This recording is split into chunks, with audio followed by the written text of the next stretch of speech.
But when they're like, whatever, dude. Man, I literally want to snatch their tongue out of their mouth and slap them with it. Makes me so mad. I will slap you with your own tongue. You're listening to the Help Me with HIPAA podcast, where HIPAA and humor collide to make learning fun. Your delightful hosts are Donna Grindle and David Sims. Relax, HIPAA help is on the way. Hello, this is Rocio Baeza from the GDPR Stand-Up Podcast, and you are listening to Help Me with HIPAA. Thank you for that intro, and yes, welcome to the Help Me with HIPAA podcast. My name is David Sims of HIPAA for MSPs and Security First IT. Joining me is Donna Grindle from Cardin. Good morning, Donna. Good morning, David. Happy 200th birthday, you old lady.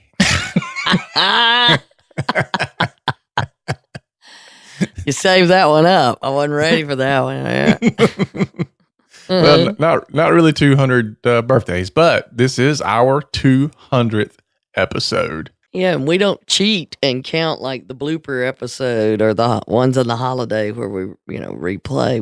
We don't cheat and count. Yeah, it's 200 original episodes. And, it's kind of a miracle that you and I could stay focused on one thing that long. Yeah. I think a lot of people would say that, Yeah.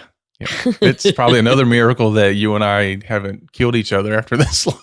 Yeah, well, it's a good thing we're in different cities.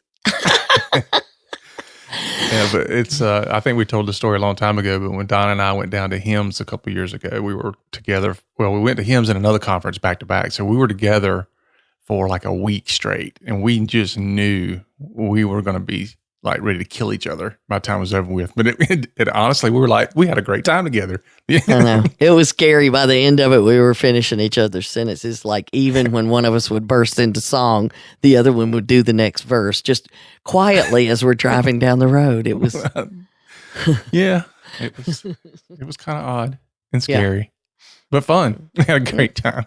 Yeah. So as much as we say we would kill each other, we actually get along really, really well. Yeah, I know. It's because we have to spend all this time communicating. But today we're going to, in our 200th episode, we're going to talk about why we do what we do. Why are we doing Help Me with HIPAA? And of course, the short of it is really kind of what our tagline is. It's because we truly believe that HIPAA is not about compliance. It is about patient care. And we're passionate about that. And we're passionate about teaching people how to change their mindset around compliance and security. Yep, we exist because we felt like, no one's saying this stuff out there, and somebody's got to do it. We might as well be the ones. Yeah. Well, the other thing, too, is, of course, when we were talking about this 200 episodes ago, there wasn't really anything out there, but even more than that, it's like people are talking about, they're teaching HIPAA, but nobody's talking about how this actually fits into things, and certainly not doing it in a way that's, entertaining at all. No. So, it's been fun because when you and I were talking about doing this podcast, I literally said to you one day, we should be recording our conversations because this is great stuff. That's right. Other people would like this. I know. So we're hoping that you still like this. And it is true. We have fun doing this, and especially interacting with our listeners. We love those listeners who reach out to us and send us things and comments and, random stuff. It's pretty awesome. But it's a lot of time, work, and money. And I would call it a labor of love normally, but we don't get to say anything like that. That's just not us to say that. So it's a labor of something we like a lot. Yeah. I would say so. Yeah, I know. To me, though, when people are saying to me, well, how can you sit in on another HIPAA conference? Don't you know everything? No, I need to learn every day. I need to know what's going on. I need to hear different stories, different issues, and see how things apply. But, we do have a passion for this, but it's really, when it gets right down to it, is we believe it's the right thing to do. Just the right thing to do. It's called integrity. And, I guess a lot of times we forget how important that is.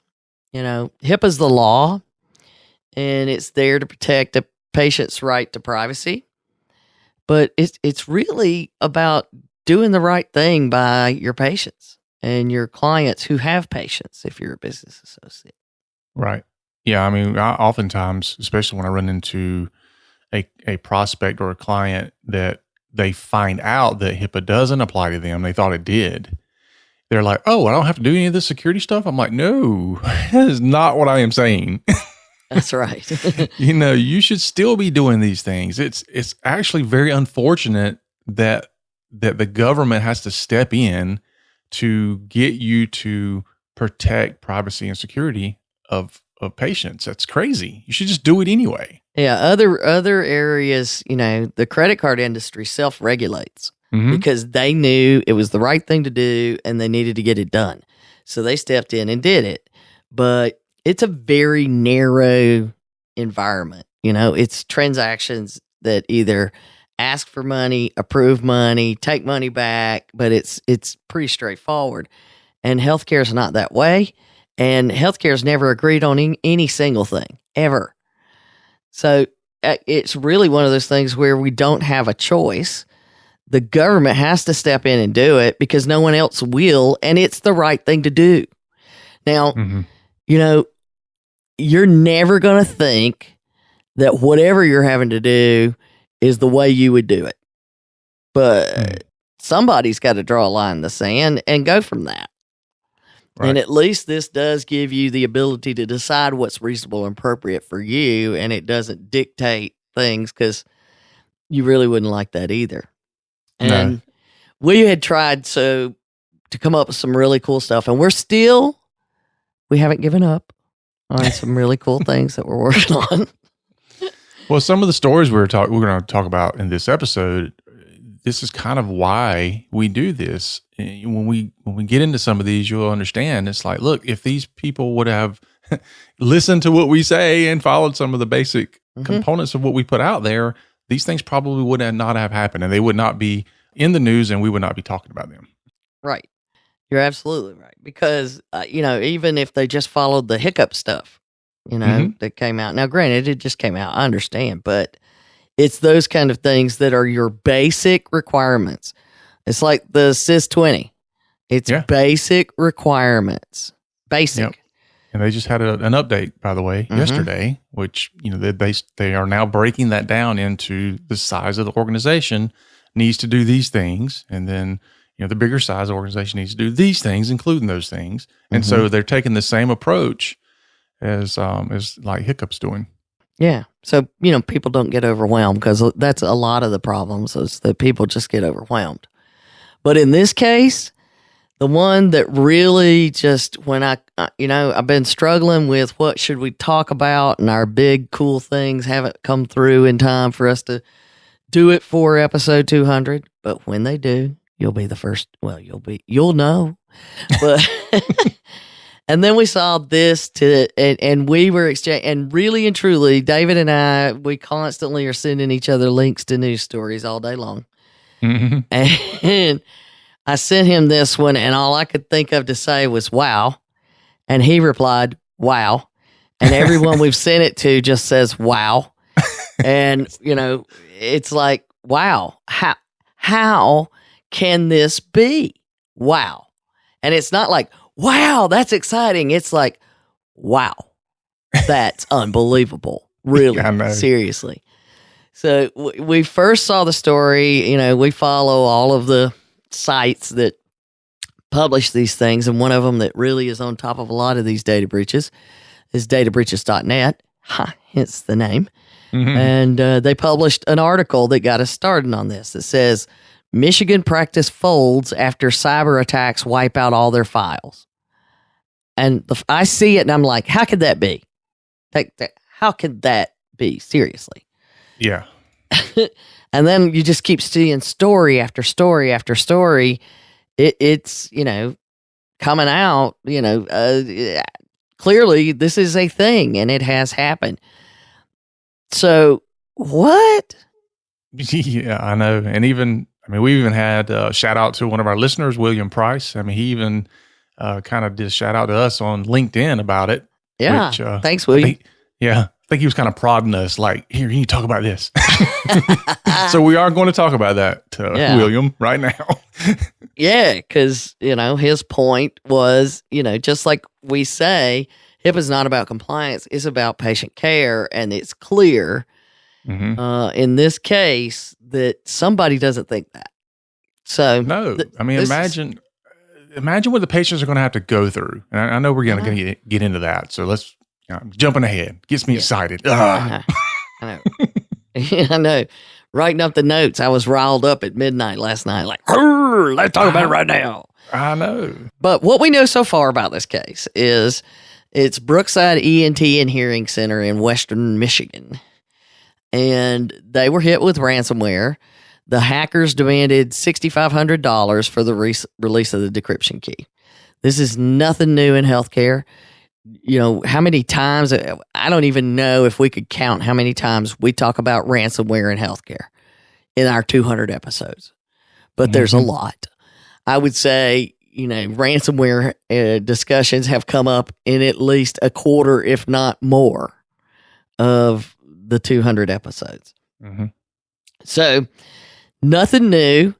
And we've been saying since 2016, everybody in healthcare needs to be paying attention and being prepared for that. In our boot camp, one of the things we do on the last day is say, let's prepare a ransomware incident response plan for your business. And that is what we cover in the second day as an example of the things you have to worry about. It's that important. So these folks, they decided not to pay. I get that. And that's what we recommend, because if you pay, you're going to get hit again. Yeah, and you're not guaranteed to get anything when you pay anyway. Exactly. I mean, we think paying is, really, we just talked about in the Ryuk new ransomware that the decryptor, even though you pay and they give you the code and you run it, it damages your data sometimes. It doesn't work all the time. Yeah. Yeah, in this case, they were asking for $6,500, and I'm thinking immediately, wow, that's a lot of money you could have put toward IT security. I bet you were. Well, here's the kicker, though, is supposedly, according to the stories and what we're being told, which, we'll say, we don't know all the details yet, but we know what's in the news, and they were interviewing the physicians themselves. So you got to assume. But we also know about assume. But we're going to go with the story is the hackers, when they told them they weren't going to pay, wiped their systems clean. So not only did they encrypt everything, but they also deleted all the files when they refused to pay up. And of course, in the discussion, they made a point of saying nothing was viewed or taken. There's a quote in the news. No information was copied or shared. The information was just deleted. Yeah, I don't know that I trust that. Our office's medical record system encrypted files and could not be accessed by the hackers. How could that be if they were encrypted by the hackers? I'm just saying. Anyhow, we'll just go on with that. But here's my thing. They were just deleted. Just deleted. That's all we have to worry about. But if the office had no backups to restore and recover nothing, why are they closing? Because they're saying, look, rather than face the problem, the other doctor said, this is just devastating. But what they're going to do is just retire early. We're going to close down. What? Yeah, but that's not going to remove the problem. No, not at all. So, we've got, there's so many problems here. There's so many problems. First of all, how was it deleted? Was the hacker still in there? Or was it that the ransomware encrypts the files and then deletes it? Because either way, you got a problem. And like I say, if the hacker's still in there, WTF. I mean, come on. Yeah, but I don't know, I'm making an assumption here, but it doesn't sound to me that they probably had, forensics come in or anything like that. I don't know that they did. So how do they know these things? Well, and again, that's also part of the problem is, how do you have something like this happen and not call in somebody with knowledge to help? Mm-hmm. So Yeah. the only thing I can think of is that I don't know that the $6,500 scared them as much as maybe somebody talked to them about, the total cost of recovery and what it would take to, to fix the issue so that it doesn't happen again. I don't know. I don't know why they made that decision. And I haven't read anything in an article that points that out. Have you? No, but it's pretty clear that they had not done any of the work, Right. and they knew that, and they knew the lawsuits. And so they're thinking, well, we'll just close down the business. And we've heard it a million times. Yeah. And when OCR did those 2 settlements last year, one was a business in bankruptcy and they got their money and they got, their piece of the pie, so to speak. And the other was a business that closed and they still got what they wanted. Right. Yeah. There was, in one of the articles, there was an attorney, Stephen Tepler, who was quoted saying, the option to close up shop and not pay the ransom does not absolve legal responsibility under HIPAA. No. Or from negligence and unfair business practices. So this is going to open up a bigger can of worms than I think they realize. Yeah. They might as well alter their retirement plan. That's all I can say. Whatever you're planning on doing, you ain't doing that. You're going to get a trailer somewhere, not a big mansion, because it's going to be gone. You've done this the wrong way. You need to either reevaluate and do it differently, or they're going to take you for everything. I mean, maybe they were, taking seriously the Consuela concept. That's right. I got to work on that identity.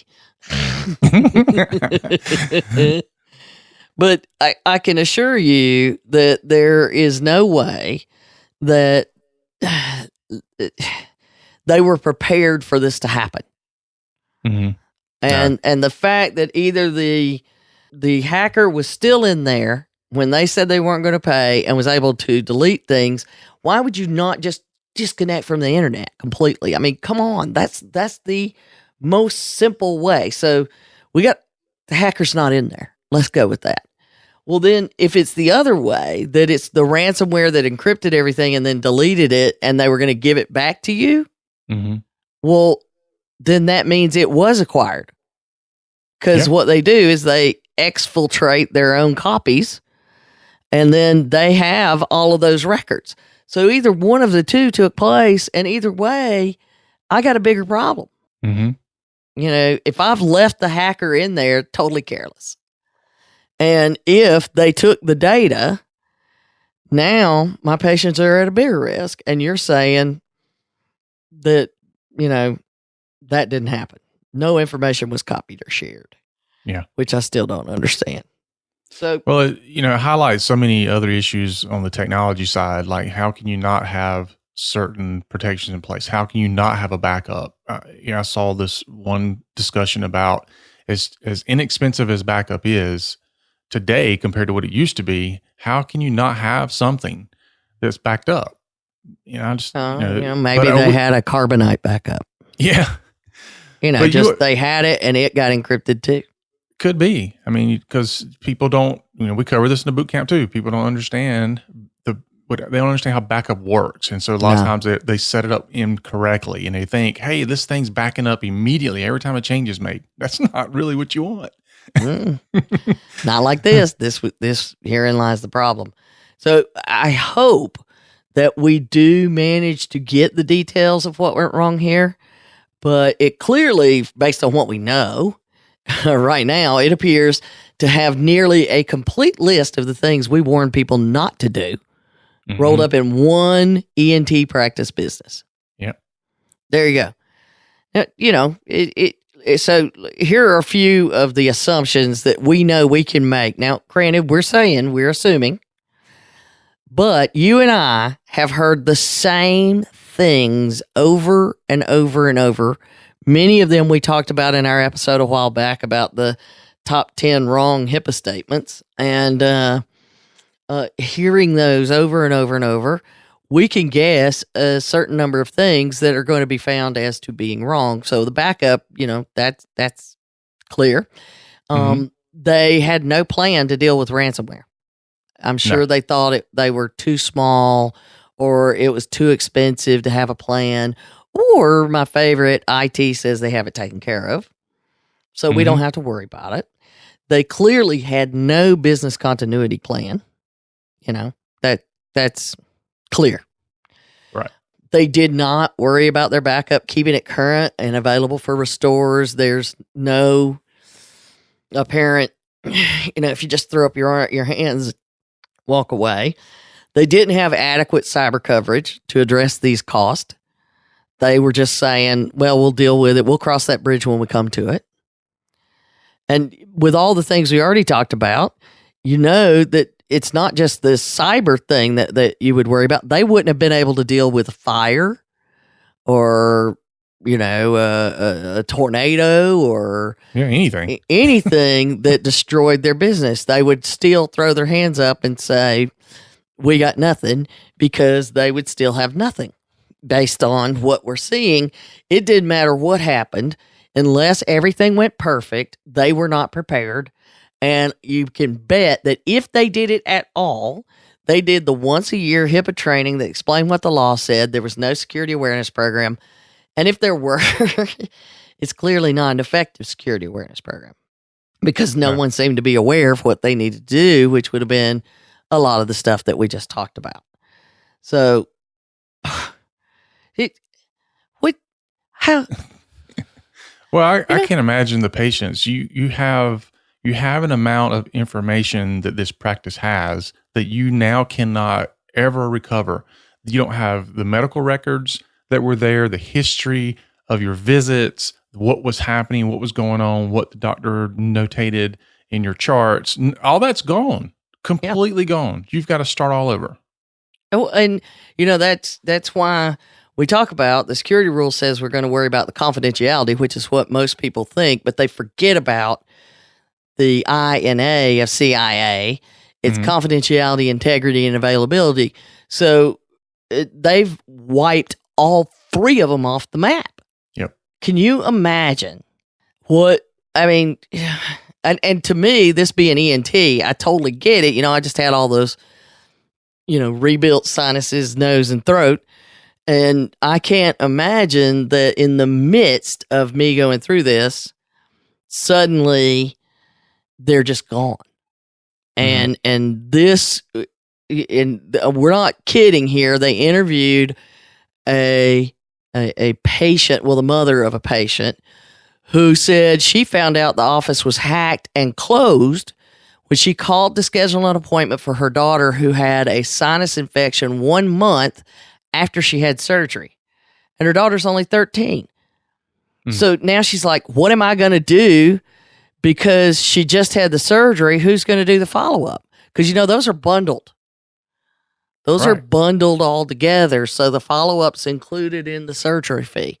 So now I've got to go pay another ENT. Is my insurance going to accept the fact that that's going to be a nightmare? Yeah.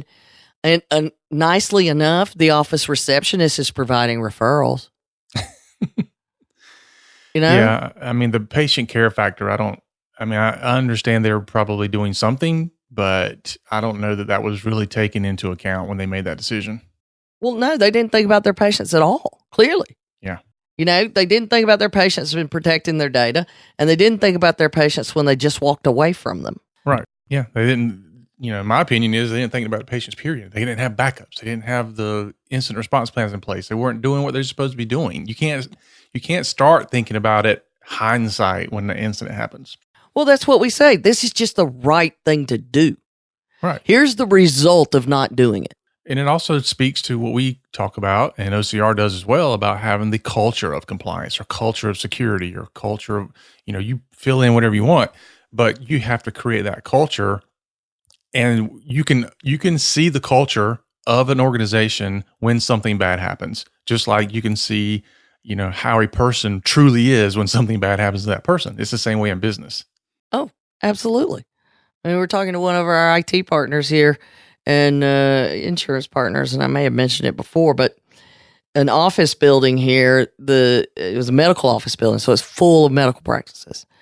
And there was a fire in the basement that burned out the power connection to the building. So we're not just talking the power went out and had to be fixed. The entire way that power comes into the building had been burned and has to be taken out and repaired. And there's smoke damage and all of this. And so they were giving them, because of the damage to the building, the amount of smoke damage that's in there, they gave each office 1 hour to go in and get everything they needed. And our IT partner, they had multiple clients in that building. So they had to figure out how to be there for their clients. And they had a plan. They took their people in. They knew how to respond. They called in for help to carry things and all of this kind of stuff. And, their quote was, one of the VPs told me that you could tell the ones that had a plan and the ones that didn't. It was completely obvious. Because the ones that had a plan, there were like 18 people that showed up to help in that hour. The ones that didn't have a plan might have one or two asking you what we're going to do. Mm-hmm. Well, It's crazy. And they care about their patients. And on top of the patients, nobody's even mentioned the staff.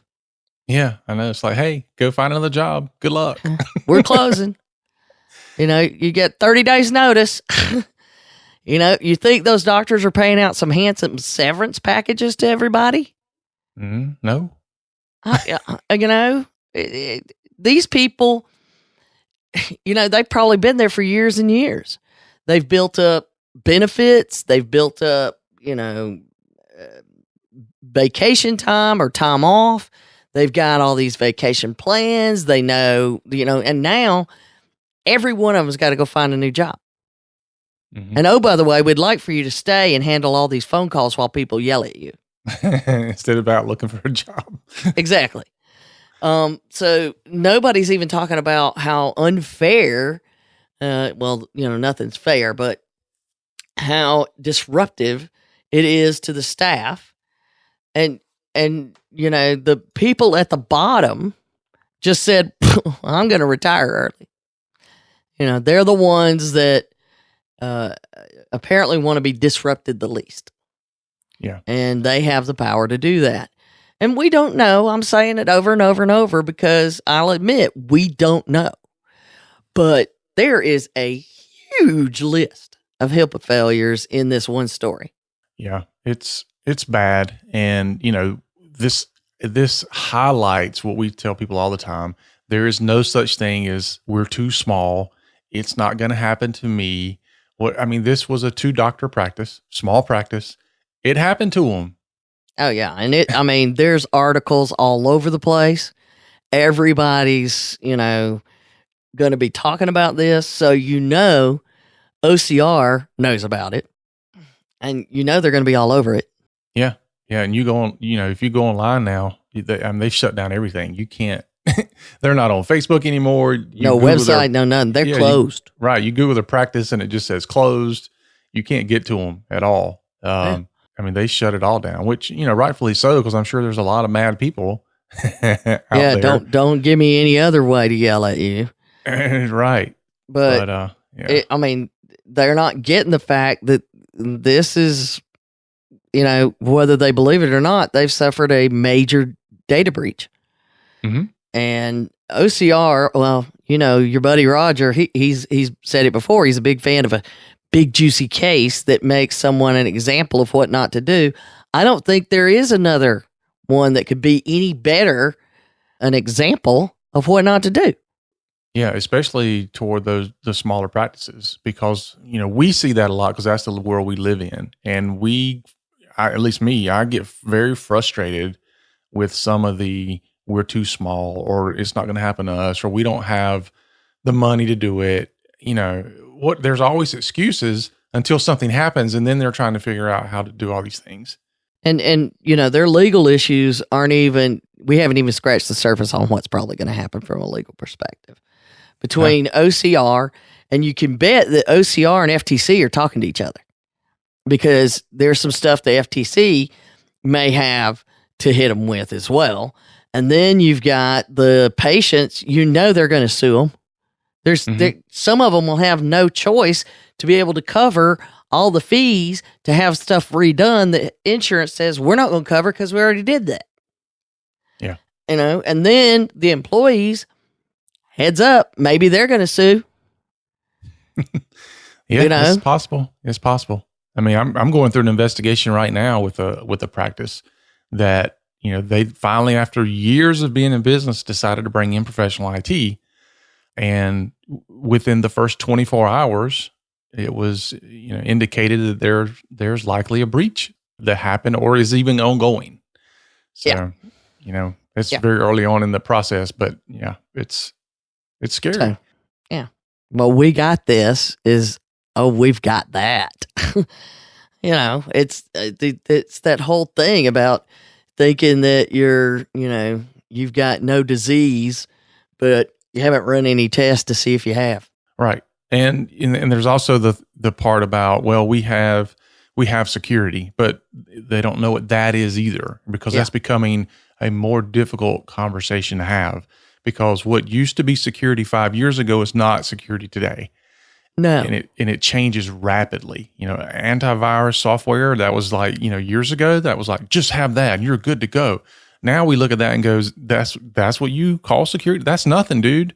That is some not people security. are even questioning whether we even need to worry with it anymore. It's so useless. Well, it's funny because I think you still need it, but yeah. Me and my business partner Anton had a conversation about this last week, where I made a comment about, well, this particular practice, they have basic antivirus that's better than nothing. And his rebuttal to that was, actually, no, it's not better than nothing, because it gives them such a false sense of security that they just keep moving forward thinking they have some protection when really they don't. Right. So I can understand both sides of it. And I just know that if you stop doing that, then it opens the things that does stop. Mm-hmm. The criminals will just loop back around and start doing that. Yeah, it does help. And, there are often some of even the bigger breaches and security incidents, some that are not even in healthcare. Oftentimes, those things happen simply because somebody didn't patch something that was fixed 2 years ago. Right. And it's just amazing how simple it is to fix some of these big issues, and people just don't do it. Which brings up really the question that we sometimes get, which is, well, why don't I just give up? Why, if all these people are getting hit and these big hospital systems are getting hit and all this, then why don't I just throw my hands up in the air and say, forget it? Yeah. So I like your default answer to that, being from the Southeast, NASCAR country. You have a good one. Yeah. So, I mean, my rebuttal to that would be, just because, Dale Earnhardt Jr. has a wreck driving a car, does that mean that I don't, that I don't care about safety anymore? I know. Forget it. I'm not going to wear my seatbelt. I'm not going to lock my doors. Yeah.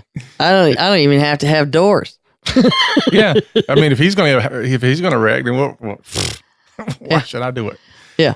So, yeah, it's more of that whole idea of, I don't even have to try if it's going to happen to everybody. The other group that's being really nailed right now is Georgia Tech. Yeah.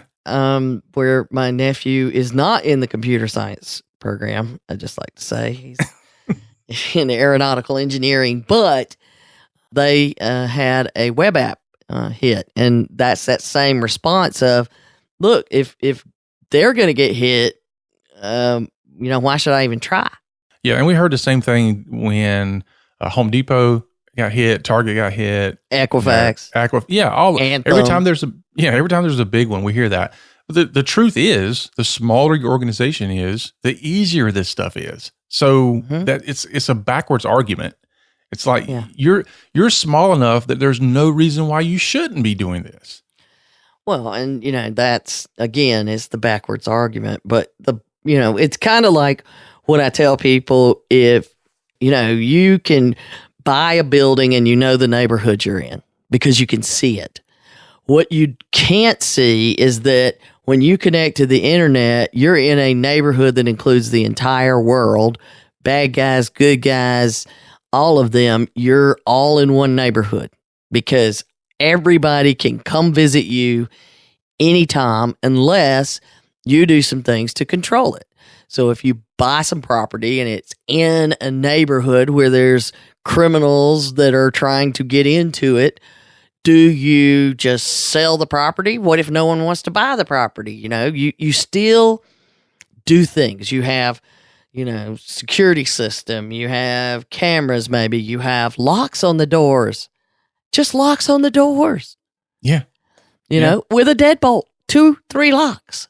Right. Yeah. If I were to say all the houses in your neighborhood are getting broken into, you wouldn't say, well, I'm just going to leave mine unlocked. What's the use? You'd go buy more security and more locks and more of everything else.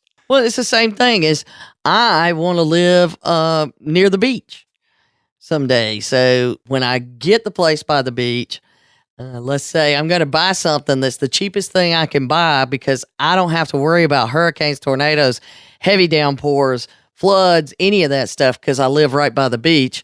And, it's going to happen anyway. So I'm not going to worry about any of that. I'll just get a little hut because that way I can live my dream and not spend a lot of money. Well, there's something to be said for that. Yeah. But you know what I'm saying? It's like you prepare for things to happen. And people, because they can't see it, they think it's not there. Yeah.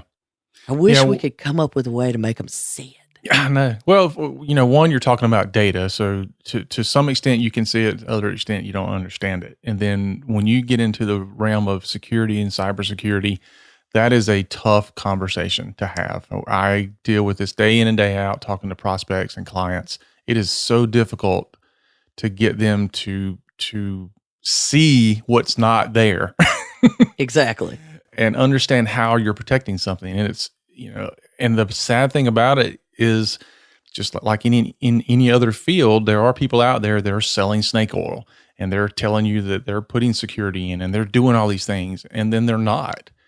And that goes back to vetting your vendors and making sure they're doing the right things and asking the right questions and listening for the right answers. You don't have to know cybersecurity, but you should be able to pick up on whether or not somebody understands what they're talking about. And when you ask for something like a report or tell me how you're doing XYZ, you shouldn't be getting pushback. Exactly. And, how many times can we say this? But clearly, this is a big problem because we hear it so much. And then here we have a perfect example of what we keep telling people is going to happen. And they're fine with it. They're fine with it. Although one of the doctors did say it's devastating, but they're fine with abandoning their patients because they abandoned them in the first place. Yeah. Yeah. It just happened to finally come out that they were abandoned. Yeah. And so, there's another article that came out that healthcare's huge cybersecurity problem. Cyber attacks aren't just going after your data is what the thing is. And we'll have a link to it, but it takes you through what it's like if you're hit with ransomware. Locking down the system is right in the middle of critical patient care. Like I'm trying to read an EKG report. I'm trying to run one and the system that it's running on gets a ransomware note that says you got to pay me Bitcoins to see if this patient's going to die. And if you want to get kicked even harder, there's another article that came out by Fortune magazine that they did about the failures of EHR resulting in death or serious injury of patients. And this one, the title was Death by 1,000 Clicks, where EHRs went wrong. That one, you and I, we said more than wow at that one and what some of these vendors have done. And they knew they were doing it. Yeah. Yeah. You need to read the article. And if you're using this vendor, you need to rethink some things. Yeah. They're making decisions to put patients at risk in some of these EHR vendors. So while we joke about the 200 episodes of listening to us, and some people say, surely listening to you for 200 episodes, that's plenty. We should stop. Yeah. Well, the funny part is, oftentimes people ask us, like, how do you come up with content every week? There's not that much to talk about. And we're like, you are out of your mind. I know. This is what's clear. And I can only hope that this will be a wake-up call to some of these folks who ignore these requirements and feel like, we don't have to do it, or, hey, I checked all those boxes. Yeah. Well, the other, we always hear about, well, I'll close the practice, or I have insurance to cover whatever. But still, what does that mean to your patients? Insurance is not going to get your medical records back for your patients. It's not going to absolve all the responsibility that's now placed on them to fix this issue, which really can't be fixed. They got to go spend all the extra time and money to recreate these records by starting all over. None of that's covered by your insurance. No. This is, it's your business decisions impact a lot of other people. Yeah. And for you to make decisions like this, it's careless. But I will say, to those of you who want to say, you know what, I'm just going to give up. I'm not going to do it. HIPAA schmippa. The government doesn't tell me what to do. I don't need advice. I know more about security than you do. This costs too much. I'm not spending the money on it. All of those kind of things. Whatever your thing is. And if this story isn't going to get you off your keister, I like keister, and get you starting to protect your patients, I implore you to just close or sell now. If you truly believe that, do not keep letting your patients believe, like these patients believed, that you're taking care of them. At least say, I don't care about your privacy. I don't care about your security.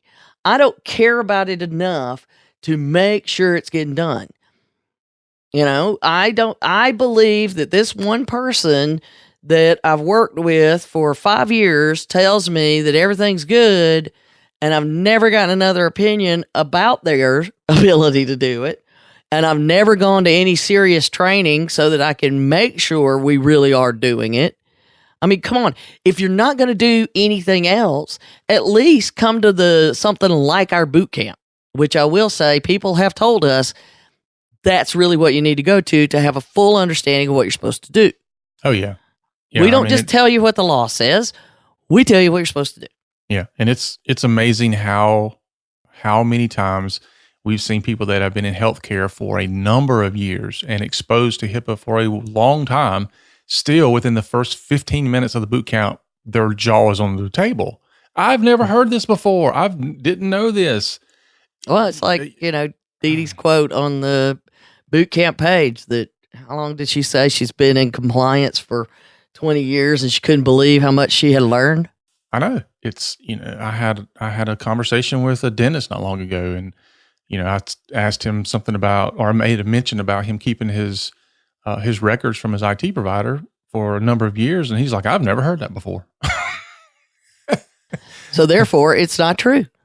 Yeah. And instead of, then I have to start defending and providing proof. And I'm like, look, just because you haven't heard about it doesn't mean it's not there. I can give you with the law. You need to do a better job getting them to understand right from the get-go, what you're talking about when it comes to the HIPAA thing. Yeah. But I mean, he made a point, and I get it. He's like, look, I'm doing dental work all day. I get it. Dude, send somebody to the HIPAA boot camp or send them something. Do something to make sure that you understand, somebody in your practice understands what this is and that you're taking the right steps to protect your patient data. Because I know I will never, ever go to that dentist. Never. I don't care how good he is as a dentist, because my information is in dire risk if I go there. I will not do it. And this one, this case here it's really making me rethink the gentle prodding that I do with some of the providers that I see. Yeah. They'll do some of it and they're really trying, quote, trying. You know what I'm saying? Yeah. Yeah. I struggle with that too. Because sometimes I really do want to slam the book down and point fingers and dude. I know. I am not asking you again. Periodically, when I ask to see the administrator of the providers, and they're like, they come out with their head hanging down. What did we do? I know. Look, when somebody wants to do the right thing, I have the patience of Job.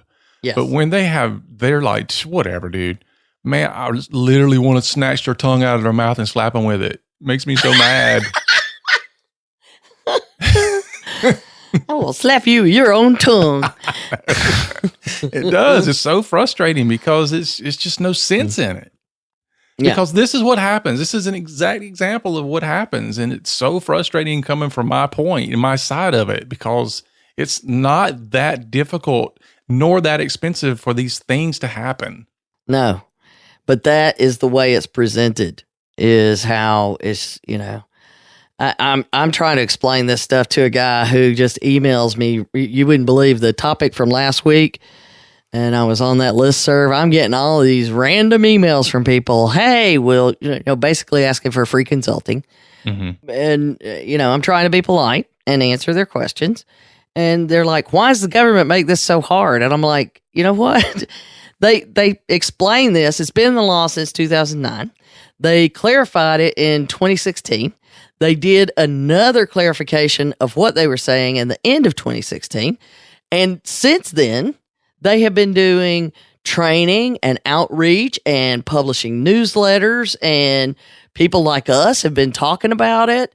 And tell me, how is it? I don't know how else to get the word out, was my answer to him. I listed all of that and said, I don't know how else to get the word out. They gave you 3 years to figure this out. It's not like they did it yesterday. No, at this point, you're just ignoring the information. You're not even trying. Several years ago, it might have been, a little bit of work to find the information. But at this point, you're just ignoring it because it's everywhere. Yeah. I had an IT provider tell me the other day that one of his clients said all HIPAA is turning the paper over upside down in your office, so nobody could read the information on it. Who said that? I was like, it just blows my mind. It literally blows my mind. I should not, as an IT provider, I should not know HIPAA better than somebody in the medical field. Or at least one that's been in it since HIPAA's been around, Yeah. I mean, that would be like a medical provider coming to me and knows IT better than I do. That should not happen. Exactly. Although many of them will tell you they do. Yeah, you do have a point there. But that's just the thing, is if you're not going to make the time to understand it and stay on top of it and know what it is you're supposed to be doing and make sure that you're doing it, then you hire somebody to do that. Mm-hmm. Because it is important. Yeah. I mean, this stuff is real. People can die from not doing this. Or you're playing with people's lives. Yeah. At the very least, you're going to severely inconvenience them. But oh gosh, man, you get me all upset. I know. How many times have we both gotten I know it is. It's just, there's so many bad things. Because I'm a patient, just like you're a patient of some practice somewhere. I'm a patient of my dentist. I'm a patient of my family care provider and all these other things. And I walk in there to these people and I'm like, dude, if you're not protecting my data, I am going somewhere else. I don't care how good of a provider you are, because if you don't do this right, it can cost me a lot. It could even cost me my life, depending on what ailment I have. Well, and what happens? Is it a medical identity theft is going to happen? Or are you going to ruin some records that have one little test that will tell somebody something 5 years from now that they wouldn't know otherwise, and now that's gone? Mm-hmm. Yeah.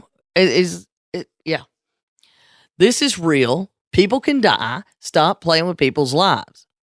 Right. All because you don't want to spend a little bit of money. Either I know more than everybody else, the government doesn't tell me what to do, it costs too much, whatever it is. Yeah, I don't have time. Yeah, I don't have time. I understand. But if you truly don't want to do this, fine, it's your business decision. But your business decision should not be ruining people's lives at the extent that it is in this case and could be in yours. Just shut her down. Yeah, just walk away, sell it, whatever. Close it down now and tell your patients, I do not want the government telling me what to do to protect your information. I refuse to do it. So I'm just not going to take any more of your information. Yep. Or switch to a cash-only business. Yeah, do the direct care model or become a vet or something. Well, you know that's HIPAA won't let me tell you about that dog. So, but it's clear that even after 200 episodes, we still have work to do, my friend. Yep. So and we're clearly very passionate still, if not more, than when we started. Yeah. You know, I think we're more so because we've heard so much more crap. Yep. We'll be here for several hundred more, I'm sure. Oh, wait, now I didn't say that. So, for those of you who have listened to all 200, and we know there are some of them. Yeah. And we know people that are listening to the current one plus one, and we appreciate that. And we hope that you will hang with us and, more importantly, subscribe on Apple Podcasts, review us on any place that you can, share us on social media, tell everybody, because we're trying to get people to do the right thing here. Mm-hmm. And, you know, maybe we could have gotten through to those doctors and protected those patients, or at least had them thinking about it in time to, you know, one of the first things you should be worried about is ransomware if you start worrying. Yeah, that's why we start with that at the boot camp. That's the most likely thing that's going to happen to you. Well, it's the number one threat in hiccup. Yeah. You know? So there's a reason that everybody worries about it, and you should too. So tune in, folks. We got more stuff coming because we think this is the right thing to do, and we're clearly frustrated that everybody else doesn't do that. Yep. Our work is cut out for us. So anyway, that is the end of our ranting episode. It's an entire ranting episode. Happy 200th episode, Donna. Happy 200th, David. Here's to 200 more. So Donna's already invited you to follow us and share us out. I won't go through that again, but just do it. I mean, come on. You know, it's free. Do it. This is all we ask of you. I know. But just remember, honestly, HIPAA is not about compliance. It is about patient care. You've been listening to the Help Me with HIPAA podcast, hosted by Donna Grindle and David Sims. The show created to help you with HIPAA. For more information or to ask us a question, visit our website at helpmewithhipaa.com. Neither Donna Grindle or David Sims are attorneys, and they do not offer binding legal advice concerning regulatory compliance. The information in this podcast should not be relied upon or construed as legal advice in any way. Consult your attorney for legal advice concerning compliance with HIPAA regulations.